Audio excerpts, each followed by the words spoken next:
Hola, ¿qué tal? Bienvenidos de nueva cuenta a Iglesia Militante. El tema de hoy es, y finalmente lo crucifican. Lo que vamos a ir viendo a lo largo de esta reflexión es la sentencia de Jesús, efectos políticos y religiosos de la muerte de Jesús y el interrogatorio propio. Nos vamos a basar en estos 3 puntos en la sentencia a Jesús. Esta sentencia de muerte a Jesús, ¿por qué es? Vamos a ver este primer punto. Jesús se va ganando enemigos por su forma de proceder, por su forma de hablar, por su forma de actuar, en todos los niveles de la sociedad judía de su época, por desestabilizar las creencias y las maneras de observación de la ley. Sus acérrimos enemigos, fariseos, saduceos, la conformación, no todo el Sanedrín, quiero que iba a decir el Sanedrín, pero no el Sanedrín. Ahorita lo vamos a ir viendo por qué. Escribas, sacerdotes del templo, entre otros. Así que a lo largo de los 3 años prácticamente se fue ganando enemigos. Y digo 3 años por su vida pública. Jesús desestabiliza principalmente 2 estructuras muy fundadas, muy arraigadas de los judíos en su época. La ley, la Torá y el templo. Vamos por partes. En cuanto a la ley, Jesús rompe la ley, es decir, come con pecadores, recaudadores de impuestos, impuros, publicanos, prostitutas, etc. O sea, con los no deseados de la sociedad prácticamente.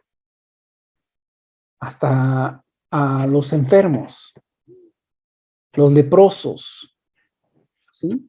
Los fariseos lo critican incluso también a sus seguidores y les dicen, bueno, ¿que ustedes no ayunan? Porque se la pasan comiendo, ¿sí? Cuando supuestamente, conforme a la regla, tenían que ayunar. O sea que Jesús fue por encima de la regla porque la conciencia siempre está encima de la regla. Así que el 70% de las leyes que observaba el grupo de fariseo no es que decir hipócrita, quiere decir, el fariseo es aquel religioso, profundamente religioso, conocedor de la ley, que está pegado a cumplirla tal cual, así, a rajatabla, ¿sí? Era también así que observaban las formas alimenticias, el lavarse las manos hasta los codos, la forma de comer, etcétera, etcétera. Así que la regla era que la persona que se junta con ese tipo de personas, esa era la regla, ¿sí? Pecadores, recaudados de impuestos, leprosos, impuros, prostitutas, etcétera, etcétera. Así que la regla era que él también se iba a ser impuro, o sea, se iba a contaminar, Marcos 7. Entonces, Jesús no puede ser un hombre de Dios, un hombre santo, porque se mezcla con todos esos, vamos a decir, marginados de la ley, y no por la ley misma, sino por la interpretación de la ley y por la sociedad. Jesús cura en sábado, sana en sábado, hace milagros en sábado, rompiendo la observancia del sábado, es decir, la conciencia nuevamente está por encima de la regla. Corta el trigo el sábado, o sea, trabaja, ¿sí? Corrige, se va ganando enemigos. Jesús. Vamos, primero la ley, dijimos, y luego el templo. El pueblo sabe que Dios le ha perdonado sus pecados a través del sacrificio en el templo. Y más que nada es el acto, el deseo de esa purificación. Jesús agarra latigazos a los vendedores, nos dice Juan 2:13. ¿sí? Agarra latigazos a los vendedores del templo y tumba lo que ahí encuentra. Les hace un alboroto tremendo ahí a ese grupo de vendedores. ¿Por qué? Porque los grandes beneficiarios, claro, eran los vendedores que inmediatamente vendían los productos, pero los dueños reales eran los sumos sacerdotes, era la jerarquía de ese entonces. Así que agarra latigazo a todo el mundo. Hay una versión totalmente diferente que supuestamente no es constatada, pero la menciono para que veamos que Jesús abre los corrales donde estaban los animales, suelta los, ahora sí se asustan los animales y van corriendo por la calle y van tumbando lo que se les va cruzando. Esa es otra versión. Sin embargo, nos quedamos con lo que dice el Evangelio. Cristo modifica la idea de Dios. ¿Cómo lo hace? A manera del hijo pródigo. El Padre espera, el Padre es misericordia, el Padre es amor. No es el viejito que te da látigo. Y quizás a ver, todavía tenemos esa mentalidad. Jesús critica el sistema, perdón, critica el sistema sacrificial del templo, porque se han hecho un mercado de ganancias. ¿Sí? Ustedes venden, el Padre celebra, ustedes venden, pero el que recoge, el dueño del negocio, es él. Así que Jesús manda a destruir el templo y en 3 días lo reconstruye. Vamos a ver los efectos políticos y religiosos de la condena de Cristo. Hay 2 dimensiones. En el pueblo hay 2 dimensiones en una, la política y la religiosa. Aquí, porque el imperio romano reinaba o imperaba, pues había un poquito de separación. Sin embargo, la autoridad religiosa también a veces la autoridad política. Lo vemos a través de la historia de los macabeos, de la historia de reyes, etcétera, etcétera. O sea, hay suficiente material para estar. Así que no existía como separado, sino unificado. Así que el templo, la ciudad santa, Jerusalén, y la tierra santa, todo Israel o Judá, con su pueblo no eran realidades puramente políticas, pero tampoco eran puramente religiosas. Era una combinación de ambas. Así que estaba en juego el asunto religioso de la política y sus consecuencias religiosas. Defender el templo y la nación es cuestión religiosa. Y defender la nación y el templo es cuestión religiosa. Entonces, porque está amenazando, porque destruyen el templo, estás amenazando al templo, o sea, lo que nos identifica sobre todas las naciones del mundo, que es la presencia real ahí de Dios y su templo, y es el santuario, el Santo Santorum, y el pueblo. En ese sentido, de dar muerte a Jesús, se produce una extraña superposición de 2 aspectos. Por un lado, la legítima preocupación de proteger el templo y al pueblo, es decir, a la nación, y por el otro lado, el desmedido afán egoísta de poder por parte del grupo dominante que terminó prácticamente en el año 70 después de Cristo, al ser derrumbado el templo. Así que se le condena la pena de muerte porque Jesús blasfema. ¿Sí? Por eso. Ahora, por eso es que se le condena. Según Marcos, la pregunta del sumo sacerdote dice, ¿eres tú el Mesías, el Hijo del Bendito? Jesús con toda autoridad, con toda, sí, autoridad dice, sí, lo soy. Y veréis que el Hijo del Hombre está sentado a la derecha del Todopoderoso y que viene entre las nubes del cielo. Marcos 14:62.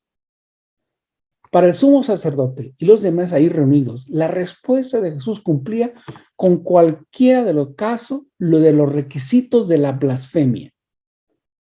Y por eso Caifás se rasga las vestiduras diciendo blasfemo. Mateo 26:65. El gesto del sumo sacerdote no era que estaba enojado, claro, estaba molesto, por supuesto, pero no necesariamente rasgarse las vestiduras significa que estaba irritado, sino que no era fruto de la irritación, sino que está prescrito que el juez en funciones como signo de indignación, de rechazo, cuando hace eso, cuando escucha una blasfemia. ¿Sí? Ahora, la parte dominante, o sea, los saduceos siempre van a ser adheridos al poder. A quien está el poder. Estaban los griegos, eran adheridos a los griegos. Dominaban los romanos, eran adheridos a Roma. O sea, ellos siempre están ligados al poder político. Claro, quizás hasta por conveniencia, ¿sí? Esto no es nada nuevo. Esto surgió en la época de los macabeos, poco después de la conquista por los macabeos de Jerusalén. Empieza a surgir la idea del Mesías, como se prometió allá. Tenemos que buscar el Mesías, buscar la manera del Mesías, porque ahora ya estamos reinando. Entonces, un rey que reine para siempre. El asunto del Mesías. ¿Sí?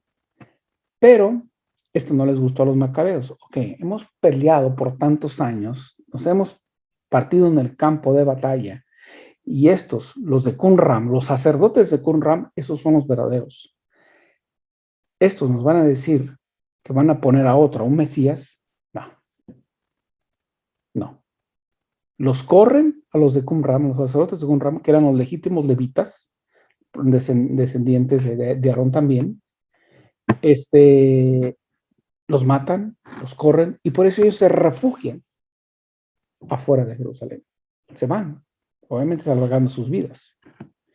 Imponen los macabeos un nuevo tipo de sacerdocio, o unos nuevos sacerdotes. Claro, podrían ser de ellos o de los mismos de Qumran, porque siempre hay vendidos, ¿sí? Siempre hay quien traiciona la causa. Entonces, ese sacerdocio está sometido al poder político reinante. En ese caso, los macabeos. Posteriormente vienen los diferentes imperios conquistando, el helenístico, o sea, los griegos, los romanos, y así sucesivamente. Entonces, los verdaderos sacerdotes son los de Qumran, no los saduceos, o los que están en el poder, porque son afiliados siempre al poder político. Algo distinto de hoy, ustedes analicen. Ahora vamos al interrogatorio de Pilato. Llamó a Jesús y le dijo, ¿tú eres rey de los judíos? Le dice Pilato a Jesús. Jesús le responde, y esto dice, ¿dices eso por tu cuenta o es porque otros te lo han dicho? Pilato le respondió, ¿acaso yo soy judío? Tu pueblo y los sumos sacerdotes te han entregado a mí. ¿Qué has hecho? Claro, Jesús responde, mi reino no es de este mundo, sino si mi reino fuera de este mundo, mi gente habría combatido para que no fuese entregado a los judíos, pero mi reino no es de aquí. Entonces Pilato le dice, bueno, ¿tú eres rey? Se sorprende. ¿Tú eres rey? Respondió Jesús, sí, como dices, yo soy rey. Yo para esto he nacido y para esto he venido al mundo, para dar testimonio de la verdad. Todo el que es de la verdad, escucha mi voz. Entra en confusión Pilato. ¿Sí? Y ante esta confesión, Jesús pone a Pilato ante una situación extraña, o sea, contra la espada y la pared, como hoy decimos. El acusado reivindica su realeza y su reino, lo que sería una amenaza para el imperio y para el César, y automáticamente califica para que sea eliminado. Pero hace hincapié en la totalidad de la diversidad de esta realeza, y esto con una observación concreta que para el juez romano debería ser decisiva. Nadie combate por este reinado. Nadie. No hay amigos que están replanteándose para tomar el poder o salvar a su líder. No hay seguidores. No hay quien se levante en armas. Y me imagino que el ejército romano en ese momento estaba en su máxima alerta, por si se levanta por ahí algún revoltoso o el grupo revoltoso. Si el poder, precisamente el poder militar, es característico de la realeza y del reinado, nada de esto se encuentra en Jesús. Por eso tampoco hay una amenaza para el ordenamiento romano. No le ve la forma, es que no hay un levantamiento. Este reino no es violento, no dispone de una legión militar. Una legión constaba de 10,000 hombres o 10,000 soldados, ¿sí? Como prefecto o representante o administrador de César, representaba el derecho romano sobre el que se fundaba la Pax Romana, es decir, la paz del imperio romano que abarca hasta ese mundo conocido. Por un lado, esta paz estaba asegurada por el poder militar de Roma, pero con el poder militar por sí solo no se puede establecer ninguna paz. La paz se funda en la justicia.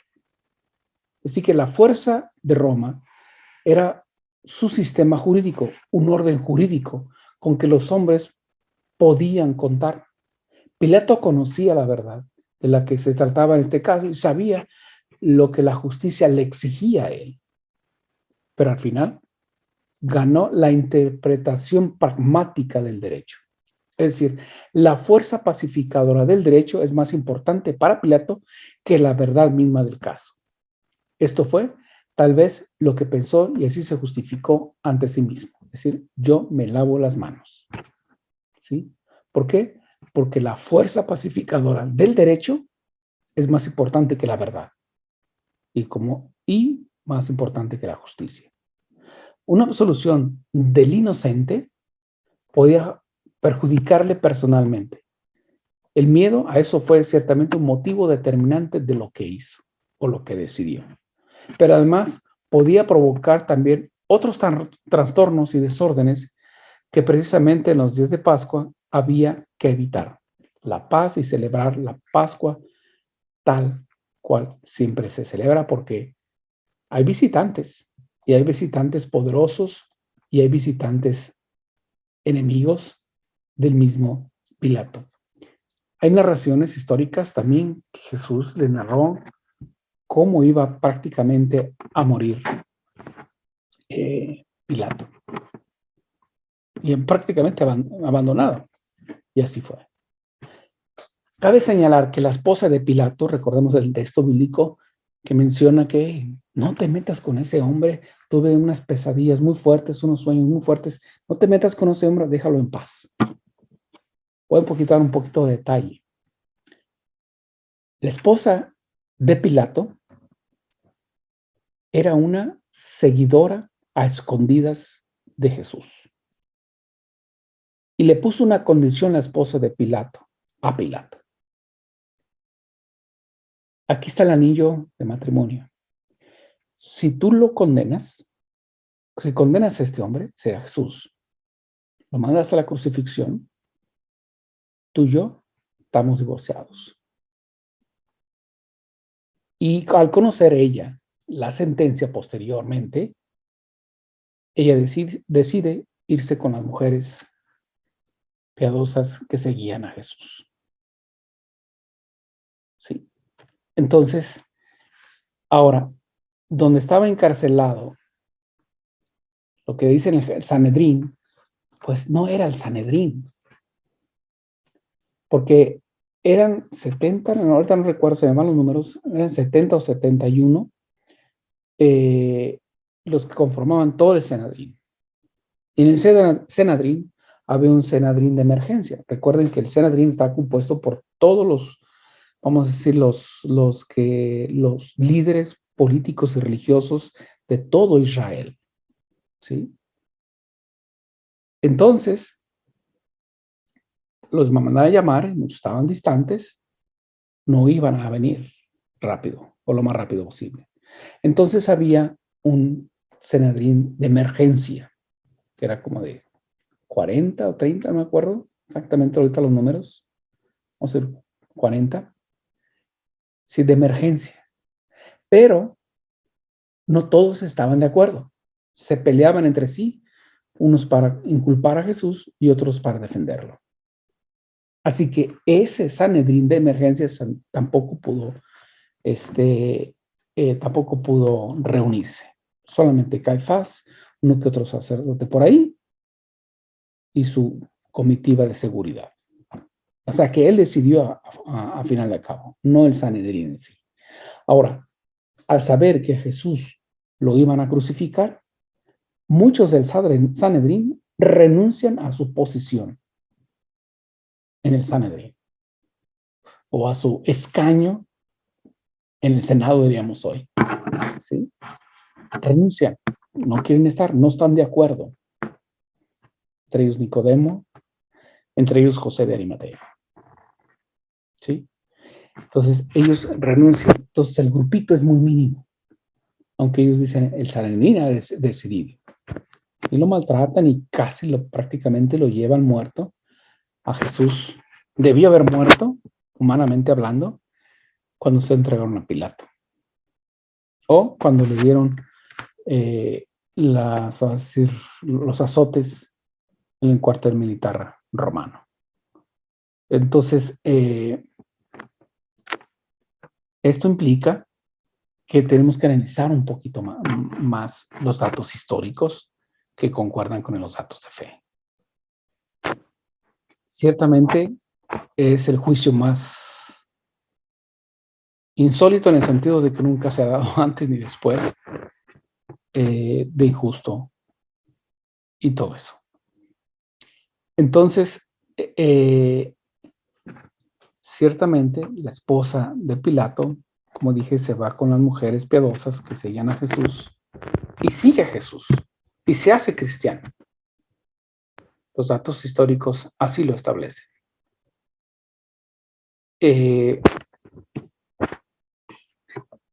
Ahora, ¿cómo sería esto? ¿Cómo sería cuando se enfrentó a la muerte Caifás o a su muerte ver a Jesús Dios? Ha de haber sido impactante. Que aquel hombre que él condenó resulta que era el Mesías.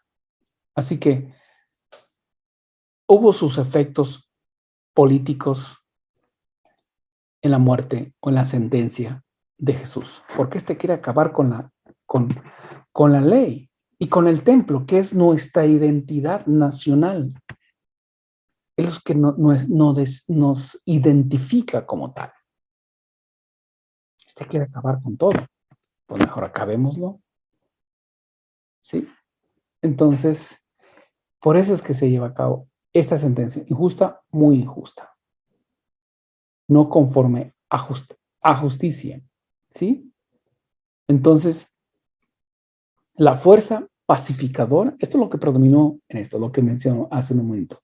La fuerza pacificadora del derecho, el derecho de la ley, o sea, la ley, es más importante que la verdad del caso. Esto fue tal vez lo que pensó y me dijo, Pilato, yo me lavo las manos, no me meto en esto. No es mi culpa, no es mi responsabilidad. Claro, fue presionado por los sumos sacerdotes porque dijeron, si no nos vamos a quejar ante el César, que tú estás desobedeciendo.